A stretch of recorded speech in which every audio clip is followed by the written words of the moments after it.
Jason!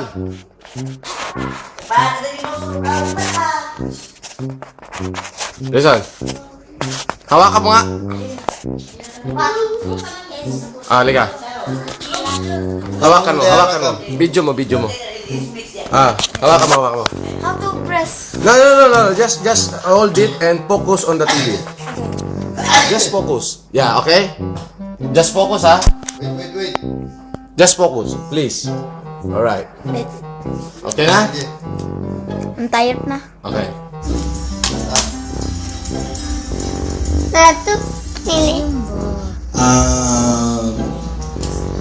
Naimbag nga rabi kada kayo amin nga tigalasang, especially dun sa mga nagagandahang candidate. Nais kong sabihin sa inyo na ay ayating kayo. Meron lamang po akong tatlong mensahe. Una, mensahe ko para sa mga tagalasang, sa mga community, sa mga kababayan, at sa bumubuo ng sambahayan ng Lasang. At ang pangalawang mensahe ko po ay para sa mga kandidata ng Miss Tinupig 2012. At ang pangatlong mensahe ko po ay para sa mga pinuno dito sa bayan ng Lasang. Unahin ko na po yung mga mamamayan. Ang mensahe ko po sa inyo ay ang dahilan kung bakit ako nandito ngayon.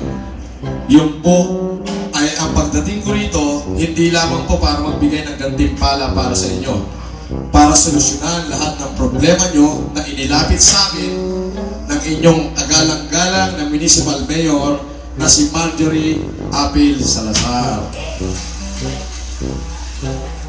Pangalawa po, ang mensahe ko naman po para sa mga kandidata at mga host, lalo na doon sa mga naging former Miss Tinupig at Miss Cagayan.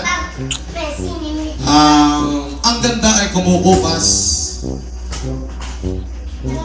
ngunit ang hindi dapat mawala bilang Pilipina ay ang inyong mga karapatan na panindigan nyo ang inyong katayuan bilang isang dalagang Pilipina. Hindi ko na po hahabaan ang aking pagsasalita. Ang huling mensahe ko po, ito po yung pinaka-importante. Ang mensahe ko sa mga leader na nandito ngayon. Nagpapasalamat po ako dahil kinuha ko ang pagkakataong ito na maiparating ko rin ang nararamdaman ko. Hindi lang yung nararamdaman nyo. Yung nararamdaman nyo, ibinigay ko na sa inyo. Pero yung nararamdaman ko, kailangan malaman nyo. Sapagkat kung hindi nyo po malalaman, hindi na po ako babalik dito para tulungan ang mga kababayan nyong Tagalasang. Sa mga leader, I want you to take note with my simple message. Since it was the destiny of you being a leader of this town or municipal hall is to transform your community and the nation, or your people in your town, you should begin by transforming your own selves first. And in that formidable task, no one will be exempted for the self-transformation. Wealth and power should not purchase privileges to be exempt. Because I do believe a community building so-called begin to character. Tahimik lahat. Tahimik. Wealth and power should not outrage the conscience of the people. What we need to transform this nation, to transform this municipality, is a leader that could dare to mass the iron of the world without losing our essential humanity. Eradicating social inequity without anarchy. Eliminating subversion without endangering our people's liberty. Being a leader, I do believe that educate your people one by one to practice self-discipline and self-reliance without ostentation. Try to embrace freedom and liberty, even in deprivation. Thus we prove to our posterity that the dream of Las Amenias is true. That even in this land of impoverished legacy, we can tell the entire nation, the island of the Philippines, that the way of the future is not totalitarianism, but a democracy. Maganda to ulit sinabi ko. Saglit Ang ha. huling mensahe, Ayan. Maganda to. we can tell the entire nation Ayan. that Ano yung sinabi ko? Land of Impoverished Legacy?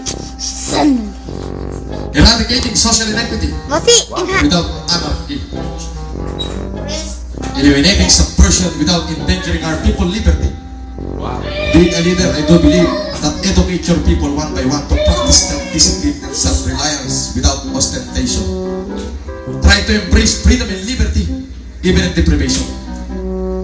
Thus we prove to our posterity that the dream of Las Peñas is true. That even in this land of impoverished legacy, we can tell the entire nation, the island of the Philippines, that the wave of the future is not totalitarianism, but a democracy. Ang huling mensahe ko po sa bayan ng Lasam, dahil po ang inyong mahal na mayor sobra pong nagpapakahirap sa Maynila. Gabi-gabi po nasa opisina ko, nabamanik luhod. Mr. Chairman, kailangan ko po ng fire truck. Mr. Chairman, kailangan ko po ng rubber boat. Mr. Chairman, maraming malabo mata. 27 mayors ng Pilipinas na pumunta sa opisina. Napakapalad po dahil nag-grant po ang request na ang foundation ko ay handang gumastos ng over 100 million para sa bayan ng Lasam, and it is started tomorrow. Yun lang po at maraming salamat sa inyo lahat at sa mga bumubuo ng Miss Tinupig Festival 2012. Sir Francis, maraming salamat sa tulong mo sa ating tagasama. Magaling pala ako. Hindi ko alam. Ako ay ex-convict, convicted criminal at scammer.